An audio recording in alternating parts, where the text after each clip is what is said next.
In there, same question.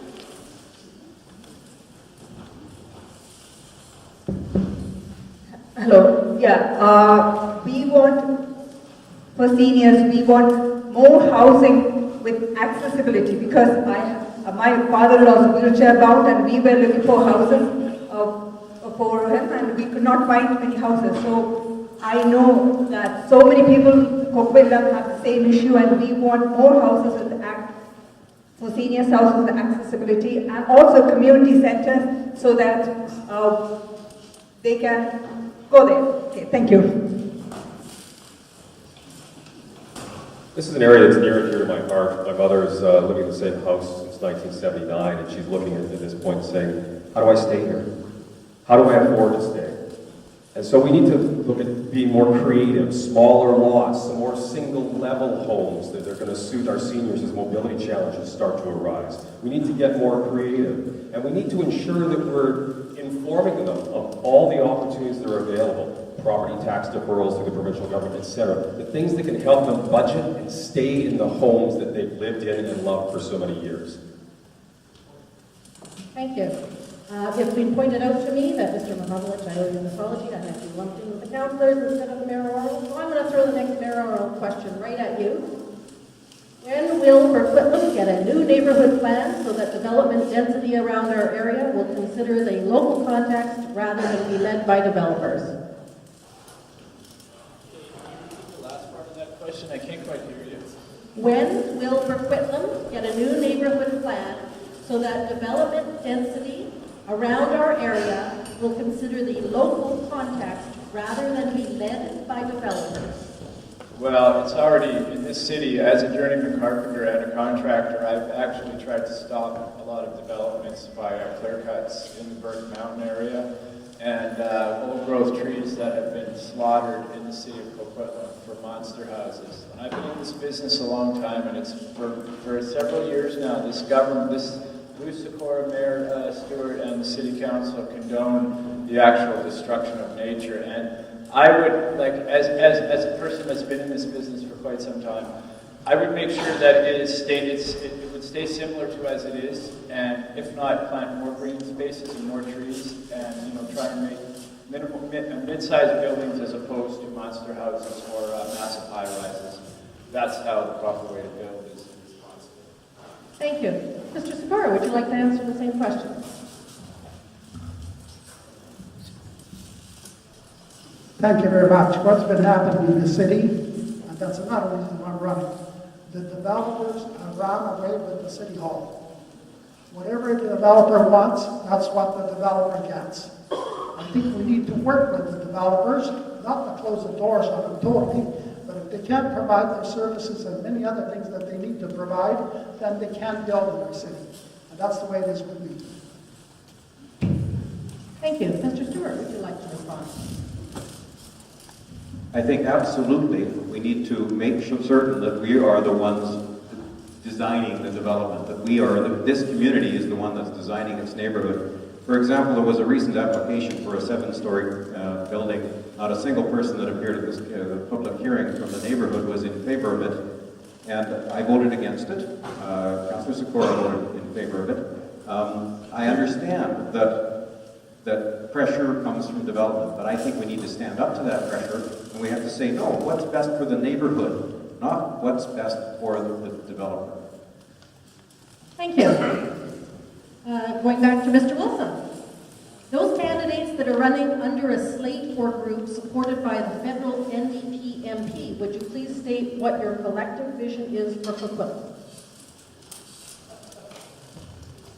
What is our collective vision for Burquitlam? We want to keep Burquitlam an affordable place to live, including housing for seniors. We want to make sure it's a safe and vibrant community. We want to make sure that we bring more business to our community. Right now we're in a situation where we're completely out of balance between our residential units and our businesses, and that's one of the reasons why our property taxes are so high. And fourth thing. But safe and vibrant community. But I think the biggest focus, and it's affecting our environment, especially in the Northeast where all the development's happening in Burquitlam.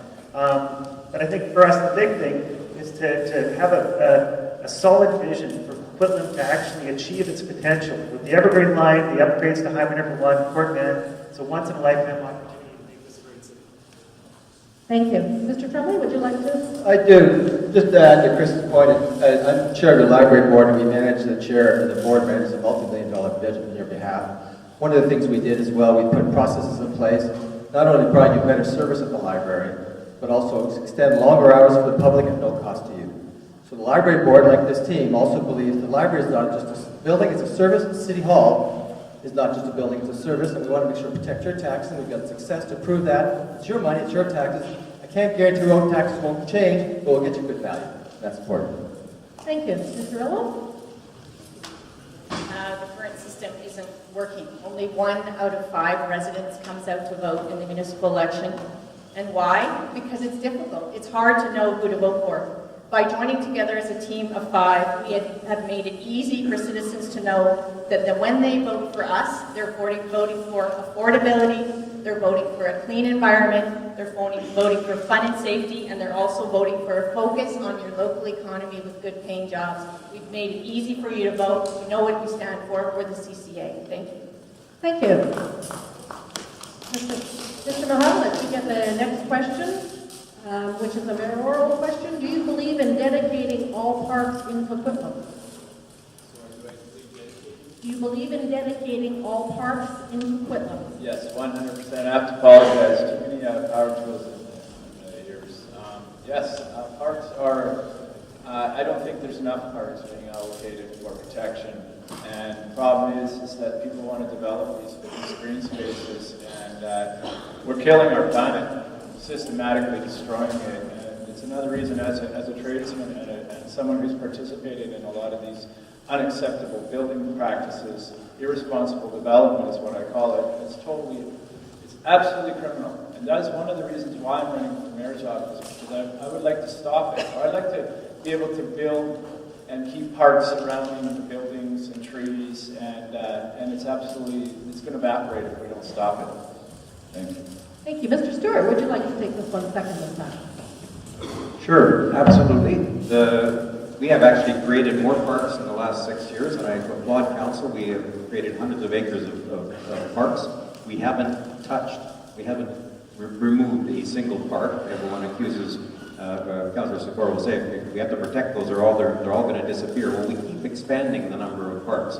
We're not getting rid of parks. And we're moving through a process now to dedicate parks. Each one of our parks will go through that process of dedication, which is a somewhat, you have to do it relatively deliberately. I recognize they'll have a different opinion. Thank you. Mr. Sikora, would you like to answer that question?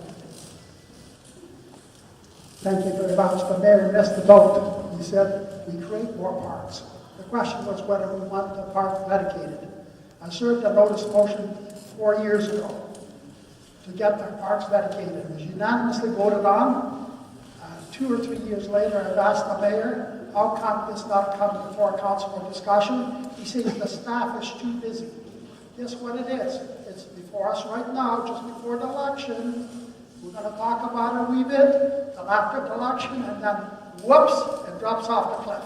That's what we have for leadership. Thank you.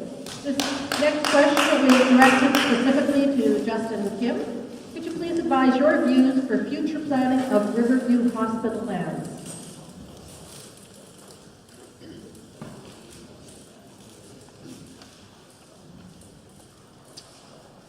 Yes, thank you. That's a good question.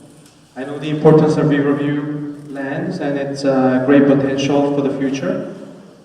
I am aware there has been extensive planning and report for the future of Riverview.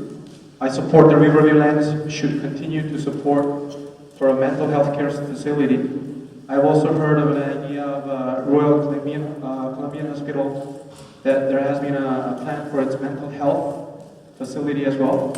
This needs to be looked at carefully, since this plan is from Fraser Health and from Burquitlam's neighbor. I support the historic value and the heritage of the Riverview lands. Preserving heritage is very important. In addition, I also support the idea of opportunities for economic development. Riverview is the most filmed location. Thank you. Going back to Ms. Tower, the same question. of all, there's a tremendous need out there for more mental health services, mental health care, and we have the Riverview site, and I believe that we should get those services back on that site. I also know how much the residents value the Riverview lands for the trees and just the beauty. So we have to preserve the nature on that site, and I also think that with our growing seniors population, I think we should maybe develop some housing or some sort of senior-centered residential accommodation on the site as well, and no market housing whatsoever. Thank you. Mr. Adamson, would you like to say something? Thank you. Council Commission report by Dr. Garibaldi on the future and the needs of Riverview, which is an excellent report to the provincial government in the visioning process to protect Riverview as a mental health hospital. That's a health campus in this city. The city of Burquitlam and the residents of Burquitlam cherished and understood the needs of mental health and to be used Riverview mental health for our people off the streets in a mental institution or mental health place. We will follow Dr. Higginbotham's report and his recommendations about helping the Sammys, people with severe addictive mental issues off the streets, back into Riverview and help them. Thank you very much. Mr. Craig, given all the development, how do you propose to increase needed park space? Park space, yes indeed. Great need in this community. As a matter of fact, one of our prized parks is being threatened with what might be an improvement for the Alberta Community Centre, but you know, we have to make sure that the funding dedicated for parks and sports and the arts actually goes to parks and sports and the arts. The question was asked about the casino funds earlier. Well, I was at a public hearing, or a council meeting actually, a few months ago. The question was whether we should hire a tourism manager with the casino fund. It's yet another six-figure salary at City Hall. Meant to bring tourists into Burquitlam. We can debate about the need for that another time, but the fact is that casino funds are being allocated to grow government, which is unacceptable in my book. These funds were meant for the arts, sports, and culture, and that's how they should stay. Thank you. Thank you, Mr. Craig. Mr. Nicholson, would you like to answer the same question, please? Yeah, it was about parks, wasn't it? Not about casinos. Given all the development, how do you propose to increase the needed park space? And the question's really germane right here in Burquitlam, because in greenfield development on Burke Mountain, developers have to allocate park space. We can acquire park space relatively easily because it's undeveloped, and we can make it fit with the plan for that area. Here in Burquitlam, the only way we can develop new park space is by buying existing developed property and converting it to parks. And we have to do that. We have a plan for that. We need to continue with that plan. We need to provide adequate green space right here. And my position is we cannot lose a single yard of park space in Burquitlam without replacing it with two. Thank you. Thank you. Mr. Hodge, would you like the same question? Yeah, this and my article, they're the two challenges because, as Councillor Nicholson said, the only way we can create more green space is to buy land. A lot of the amenities that we're missing here, such as someday down the road having a library or possibly a community police station, those can all be put on the bottom floor of buildings, but we can't do that with parks. Parks require open space. We have only one option in this community, and that is we have to buy up homes as they come up for development, piece them together, and create the green space that should have been created years ago. Thank you. We're going to go on to another mayoral question, directed to Mr. Stewart first. Why is there no opportunity for current residents of an area to comment prior to rebuild housing of large scale and different heights being permitted? Why is there no opportunity for current residents to comment prior to rebuilding? Oh, actually, it's not permitted in the Local Government Act. The Community Charter restricts what governments get to do. Local governments get to have those kinds of decision-making input on anything that requires a development permit. But for single family, it's specifically prohibited for local government to actually allow residents, to say, no, we want that one shorter, or we want it a different color, or any of those kinds of restrictions. Vancouver can actually do it because they have a community charter, but the rest of the communities in the province aren't allowed to regulate the style of design, if you will, the curb appeal of single-family homes. Thank you. Mr. Segura, would you like that question, please? Also, on this one, I served a notice motion 4 years ago with lots of houses. Guess what? The mayor then said, the staff is too busy. They're discussing it now. Yeah, they're discussing it now, just before the election. When it comes after election, it's going to drop off again. That's the way it is. But the fact is, there's a bylaw that council members can pass to where you can regulate monster houses. You can't say there's some kind of the charter or something else, you know. That's a poor excuse. That's all it is. Thank you, ladies and gentlemen.